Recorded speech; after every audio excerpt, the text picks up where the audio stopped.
சத்திரம் 1000 நட்டல், அன்ன சத்திரம் 1000 வைத்தல், ஆலயம் 10,000 நாட்டல், பின்னருள புண்ணியங்கள் யாவும் பெயர் விளங்கி ஒளி விளங்க, அன்னவாயினும் புண்ணியம் கோடி ஆங்கோர் ஏழைக்கு எழுத்தறிவித்தல்.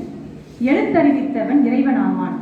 இங்கே வீற்றிருக்கும் அத்துணை ஆசிரிய பெருமக்களுக்கும் என் மனமகிழ்ந்த ஆசிரிய தின வாழ்த்துக்களை கூறிக்கொள்கின்றேன்.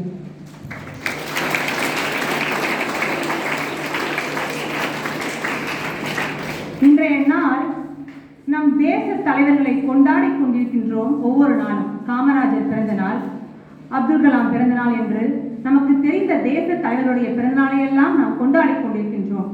அதிலே நாம் இன்றைய நாள் மிகவும் பொன்னான நாள். நம் டாக்டர் ராதாகிருஷ்ணன் அவர்கள், சர்வப்பள்ளி ராதாகிருஷ்ணன் அவர்கள் பிறந்த நாளை ஆசிரியர் தினமாக கொண்டாடி கொண்டிருக்கின்றோம்.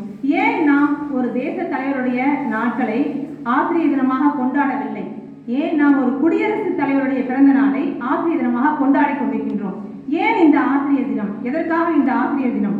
உலக மக்களுக்கெல்லாம் இந்த ஆசிரியர் தினமா? இந்தியாவிற்கு மட்டும் இந்த ஆசிரியர் தினமா என்றால், டாக்டர் ராதாகிருஷ்ணன் இந்தியாவின் குடியரசுத் தலைவராக இருந்ததாக மட்டும் இல்லாமல் அவர் ஒரு சிறந்த ஆசிரியராக, ஒரு சிறந்த கல்வியாளராக, ஒரு தத்துவவாதியாக, ஒரு அறிஞராக, ஒரு அரசியல்வாதியாக, மிகவும் நல்ல மனிதராக, ஒரு நல்ல மாணவனாக, மிக சிறந்த ஆசிரியராக இருந்ததால் மட்டுமே நாம் இன்று அவருடைய பிறந்த நாளை ஆசிரியர் தின விழாவாக கொண்டாடி கொண்டிருக்கின்றோம்.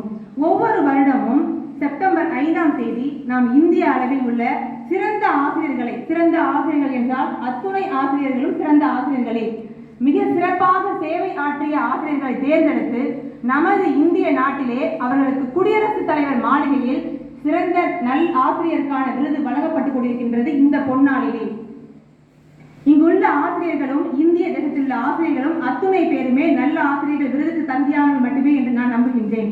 டாக்டர் ராதாகிருஷ்ணன் அவர்கள் இங்கே உள்ள ஏதோ ஒரு ஆசிரியர் போல ஏதோ ஒரு பள்ளியில் ஒரு சாதாரண ஆசிரியராக, தனது பேராசிரியராக தனது பணியை தொடங்கியவர் தான். அவருடைய கல்வி வளமும், அவருடைய அறிவியல் திறனும், அவருடைய தத்துவ ஆற்றலும் அவரை மேலும் மேலும் அவருடைய பணியிலே சிறப்பாக விளங்குவதற்கு துணை புரிந்து கொண்டிருந்தது. அவர் முதுகலை, இளங்கலை, முதுகலை இரண்டுமே தத்துவ வேலை படித்தவர். தத்துவத்தை படித்தது மட்டுமல்லாமல் தன்னுடைய படிப்பினை அடுத்த இடத்திற்கு கொண்டு போவதற்காக இந்து மத தத்துவத்தையும், இந்தியாவின் தத்துவத்தையும், ரவீந்திரநாத் தாகூர் அவருடைய தத்துவத்தையும் உலக அளவில் உரையாற்றியவர். அவ்வாறு உரையாற்றும் பொழுது எவ்வாறு ஒரு தத்துவ ஞானியை, தத்துவவாதியை இந்த நாடு குடியரசுத் தலைவராக ஏற்றுக்கொள்ள முடியும் என்று பல பேர் பல கேள்விகளை அடுக்கிக் கொண்டே இருந்தார்கள். அப்பொழுது அவருடைய ஆற்றலுக்கு கிடைத்த பரிசு மட்டுமல்லாமல் அவர் ஒரு சிறந்த ஆசிரியர். ஆந்திர நாட்டிலே ஒரு பல்கலைக்கழகத்தில் துணைவேந்தராக இருந்தவர். துணைவேந்தராக மட்டுமல்லாமல் நம்முடைய இந்திய கொள்கைகளை அடுத்த நாட்டிற்கு பறைசாற்றிக் கொண்டிருந்தவர்.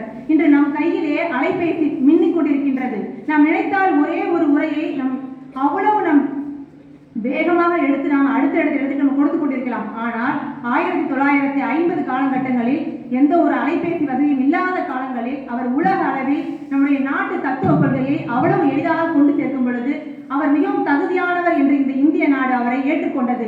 அவ்வாறு அவர் 1962ஆம் ஆண்டு குடியரசுத் தலைவராக இந்தியாவிலே பொறுப்பேற்றுக் கொண்ட பொழுது அவருடைய மாணவ செல்வங்களும், அவருடைய சக ஆசிரியர்களும், அவருடன் உறவாடி அவருடைய நண்பர்களும் சேர்ந்து அவருடன் சென்று, ஐயா, உங்களுடைய பிறந்த நாளை நாங்கள் எல்லாரும் இந்திய அளவில் கொண்டாட மகிழ இருக்கின்றோம், நீங்கள் என்ன சொல்கிறீர்கள் என்று கேட்கிறார்கள்.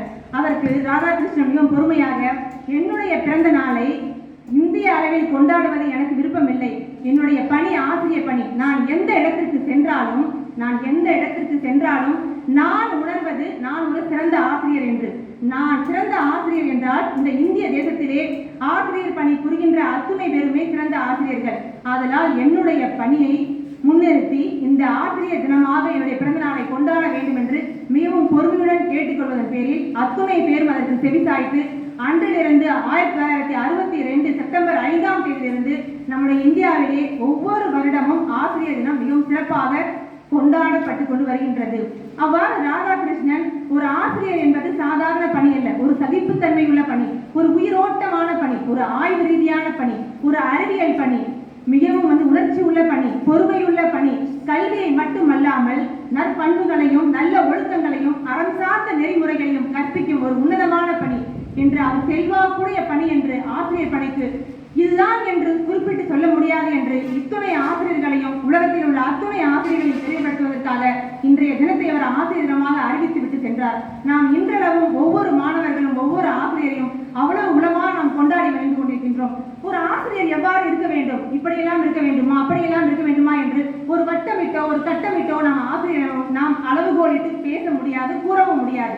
டாக்டர் ராதாகிருஷ்ணன் அவர்கள் ஒரு ஆசிரியராக தன்னை உணர்ந்த போது மைசூர், கர்நாடக மாநிலத்தில் உள்ள மைசூர் மகாராஜா கல்லூரியில் தன்னுடைய பணியை தொடர்ந்து கொண்டிருக்கும் பொழுது அந்த பணியை விட்டு கல்கத்தாவில் இருக்கக்கூடிய பணி மாற்றலாகி போக வேண்டிய சூழ்நிலையில் உள்ளது. அப்பொழுது அத்துணை மாணவர்களும் தங்களில் கண்ணீர் தழும்ப ராதாகிருஷ்ணனை வழியெழுப்ப முடியாமல் தவித்துக் கொண்டிருந்தார். எப்படியாவது அவரை கொண்டு மைசூர் ரயில் நிலையத்தில் வழியெழுப்ப வேண்டும். அவருக்கான அலங்கார ஊர்தி வெளியே நின்று கொண்டிருந்தது. அலங்கார ஊர்தி என்றால் 1950 வாக்கில் குதிரை வண்டி மட்டுமே அலங்கார வண்டி. குதிரை வண்டியை அவ்வளவு அலங்காரப்படுத்தி வெளியிலே ஒரு கலகலப்போடு நின்று கொண்டிருந்தார்கள். ராதாகிருஷ்ணன் மனமுழும் துன்பத்தோடும் மிகவும் வேதனையோடும் விட்டு பிரிகிறோமே என்ற அத்துணை மாணவர்களுடையும் விட்டு பிரிகிறோமே என்ற கலக்கத்தில் அந்த வாசலை விட்டு வெளியே செல்லும் பொழுது அவர் கேட்கிறார் ஒரு கேள்வி, எங்கடா குதிரை காணோம் அப்படின்னு கேட்கிறாரு. அதுக்கு மாணவர்கள் ஐயா நீ ஏன் உட்காருங்க அப்படிங்கிறாரு. குதிரையை எடுத்துவாங்கடா, நேராச்சு, ட்ரெயின் வந்துடும், நான் பிடிச்சி போகணும் நம்ம அப்படிங்கிறாரு. அதுக்கு பசங்க எல்லாம் நீங்க உட்காருங்க ஐயா அப்படிங்கிறாங்க. இவருக்கு ஒண்ணுமே புரியல. இவரெல்லாம் டெக்கரேஷன்லாம் பண்ணி அவ்வளோ அழகா அந்த குதிரை வண்டியில ஏறி உட்கார்றாரு. அந்த குதிரை ஒரு ஓரமா நின்றுட்டு இருக்குது. இவர் அந்த குதிரையை எடுத்து வந்து சீக்கிரம் கட்டுங்கப்பா போலாம் நம்ம அப்படிங்கிறாரு. நீங்க உட்காருங்க. 4வதுல சொல்றாங்க மாணவர்கள் எல்லாம் சேர்ந்து. அதுக்கப்புறம் அந்த குதிரை இழுத்துட்டு போற இடத்துல அத்தனை மாணவர்களும் குதிரையாக மாறி அவ்வளவு பேரும் சேர்ந்து அவரை ஒய்யாரமாக ரயில் நிலையம் வரைக்கும் கொண்டு சென்று அவரை வழி அனுப்பிவிட்டு கண்கலங்க வந்து விட்டார்கள். இது போல நீங்க எல்லாரும் குதிரை வண்டியாக மாறி ஆசிரியர்கள் வழி அனுப்ப வேண்டும் என்று சொல்ல விரும்பவில்லை. நான் எவ்வாறு ஒரு ஆசிரியர் மாணவர் உறவு அந்த காலகட்டத்தில் இருந்தது என்று பாருங்கள். நான் ஒரு சின்ன விஷயம் சொல்லிக்கிறேன். ஒரு மாணவன்ட்ட ஒரு வாட்டர் தண்ணி எடுத்துவா தம்பி அப்படின்னு சொல்றேன். நான் ஒரு ஆசிரியரா, என்னது நான் தண்ணியா, காலையில கிளம்பி நான்